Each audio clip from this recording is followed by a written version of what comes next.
Assalamualaikum dan selamat kembali ke Domir TV. Tahniah diucapkan kepada JAKIM dengan pelancaran kempen hentikan fitnah di media sosial baru-baru ini. Satu kempen yang sangat diperlukan umat Islam akhir zaman. Dengan fungsinya yang sukar dikawal, media sosial menyajikan bukan saja maklumat sahih, tetapi juga maklumat yang tidak berasas. Fitnah semakin berleluasa akibat nafsu untuk mengejar share dan like serta populariti. Kebimbangan ini mula dirasai. Dalam sekelip mata, seorang sahabat boleh berubah menjadi musuh, manakala pemerintah akan hilang kewibawaannya.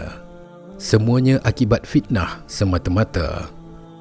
Masyarakat seperti tidak mengendahkan perintah Allah di dalam surah Al-Hujurat ayat ke-6 yang bermaksud, "Wahai orang-orang yang beriman, jika datang kepada kamu seorang fasik membawa suatu berita, maka selidik dahulu untuk menentukan kebenarannya, supaya kamu tidak menimpakan suatu musibah kepada suatu kaum dengan perkara yang tidak diingini, dengan sebab kejahilan kamu mengenainya, sehingga menjadikan kamu menyesal apa yang kamu telah lakukan." Seperti mana produk teknologi lain, media sosial banyak memberi manfaat kepada umat manusia.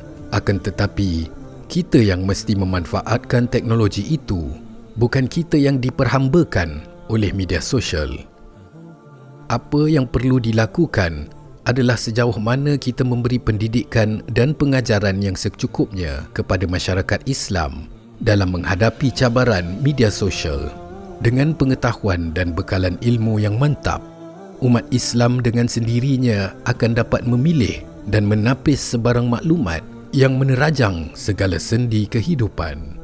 Kita menyedari sepenuhnya kerisauan pihak berkuasa bahawa kemudahan media sosial ini telah diputarbelitkan oleh pihak-pihak tertentu bagi menghentam kerajaan. Kita bersetuju bahawa kebebasan ada hadnya. Berita dusta yang disebarkan melalui media sosial dengan tujuan untuk menimbulkan huru-hara adalah sebahagian daripada agenda siri-siri fitnah yang dilakukan oleh manusia fasik, semata-mata untuk menimbulkan suasana tidak harmoni di negara kita. Pengajaran dari surah Al-Hujurat ayat 6 itu jelas membawa maksud suatu larangan keras terhadap sikap mudah percaya dengan berita yang dibawa oleh seorang yang fasik. Ayat tersebut juga menjelaskan kepada kita agar tidak terburu-buru menghakimi dan menghina seseorang, kerana berita yang tersebar itu mungkin hanya satu pembohongan semata-mata. Dari Abu Hurairah radhiyallahu anhu, Nabi Muhammad sallallahu alaihi wasallam bersabda, "Cukuplah seseorang itu sudah dianggap berdosa dengan dia menyebarkan segala berita yang didengar tanpa disiasat terlebih dahulu." Hakikatnya, masyarakat yang beriman dan berakhlak adalah masyarakat yang tidak mudah menerima dan mempercayai sesuatu berita itu dengan terburu-buru, melainkan diselidiki terlebih dulu dengan saksama kebenarannya.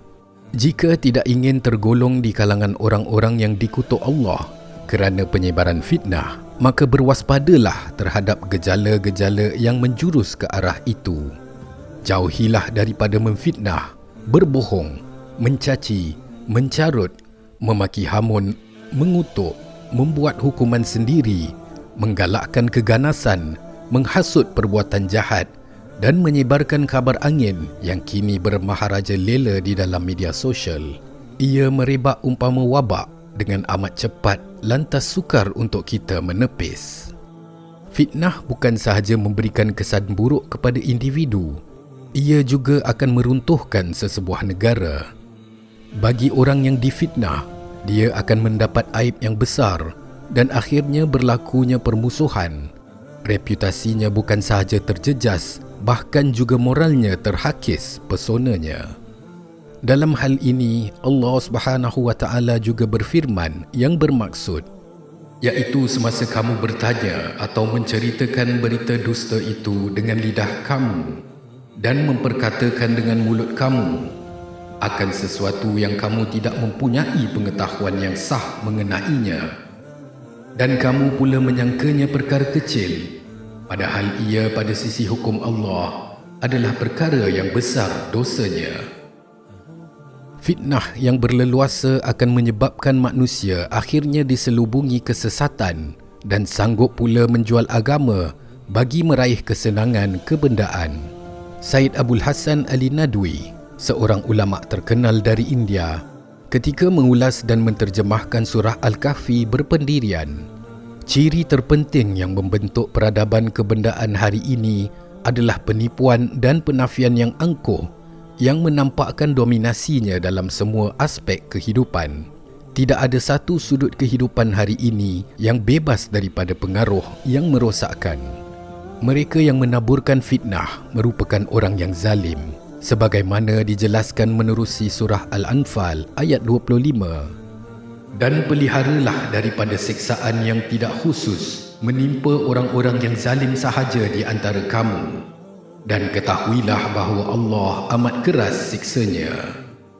Allah Subhanahu wa Ta'ala turut memerintah agar fitnah itu bukan sahaja wajib dihindar, bahkan diperang berdasarkan kemudaratannya kepada agama.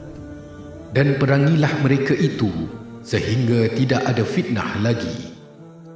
Sesungguhnya, sehebat mana pun satu fitnah dan kebohongan itu direka, ia tidak akan bertahan lama. Serapat dan seketat mana satu pendustaan itu cuba ditutup-tutupi, suatu saat ia pasti akan terdedah. Hanya kebenaran sejati akan terpacak kekal selamanya. Penyebaran maklumat dan fitnah melalui media sosial yang berlaku dewasa ini satu saat mungkin berubah wajah dalam bentuk dan wahana lain sesuai dengan peredaran zaman. Namun yang pasti, segala bentuk fitnah dan maklumat liar tidak akan berhenti meskipun alat perantaranya sudah berubah. Tiada pilihan lain bagi umat Islam. Semua itu mesti dihadapi. Hanya dengan keimanan dan ketakwaan sahaja yang mampu menyelamatkan kita daripada perangkap maklumat dan fitnah yang sentiasa mengintai kita. Inilah saatnya introspeksi diri. Mengapa musibah demi musibah kerap menimpa kita? Bukankah setiap kesalahan dan kebaikan, walaupun sekecil zarah, akan diberi ganjaran? Jika demikian, tentu musibah dan kenikmatan yang kita dapatkan tidak lepas daripada kesalahan dan kebaikan yang kita lakukan. Sikap manusia yang suka melakukan fitnah menggambarkan kelemahan dan kemiskinan dirinya sendiri. Seandainya dia kuat dalam penghujahannya, sudah tentu dia tidak akan mengada-adakan cerita yang tidak benar atau menjadikan keburukan orang lain sebagai bahan perbualan. Justru itu, sama-samalah kita menyambut saranan kempen hentikan fitnah di media sosial supaya dapat lahirkan generasi pengguna yang lebih teliti mencari kebenaran.